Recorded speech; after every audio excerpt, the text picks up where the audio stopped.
Supreme court के फैसले के बाद इलेक्शन कमीशन की आम इंतखाबात की तैयारियां जारी। डिस्ट्रिक्ट रिटर्निंग और रिटर्निंग अफसरान की ट्रेनिंग दोबारा शुरू।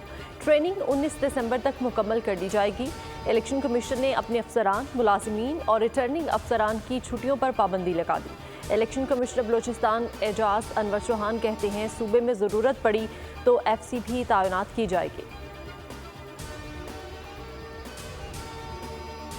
अमीर कुवैत की वफात पर हुकूमत पाकिस्तान का कल कौमी यौम सोग मनाने का ऐलान। निगरां वज़ीर आज़म अनवारुल हक काकड़ कल कुवैत का एक रोज़ा दौरा करेंगे। तर्जुमान दफ्तर खारिजा के मुताबिक निगरां वज़ीर आज़म शाही ख़ानदान, हुकूमत और आवाम से अमीर कुवैत के इंतकाल पर ताज़ियत का इजहार करेंगे।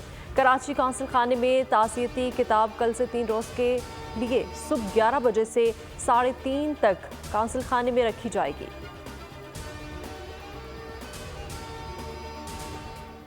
नवंबर के गैस के बिल्स 4 गुना ज़ायद। IMF के मुतालबे पर गैस की कीमत कम और टैक्सेस 4 गुना कर दिए। फिक्स चार्जेस 400 रुपये, गैस मीटर का किराया 40 रुपये कर दिया। जनरल सेल्स टैक्स मुख्तलिफ बिल्स के तनासुब से आयद कर दिया। 147 रुपये की गैस खर्च करने वाले सारिफ पर 550 रुपये के टैक्सेस भरेगा। सारिफ पर 105 रुपये का GST भी लागू। सिंध और बलूचिस्तान सारिफिन के लिए गैस मजीद महंगी करने की दरख्वास्त। सुई सदरन की दरख्वास्त पर ओगरा कल कराची में समाअत करेगा।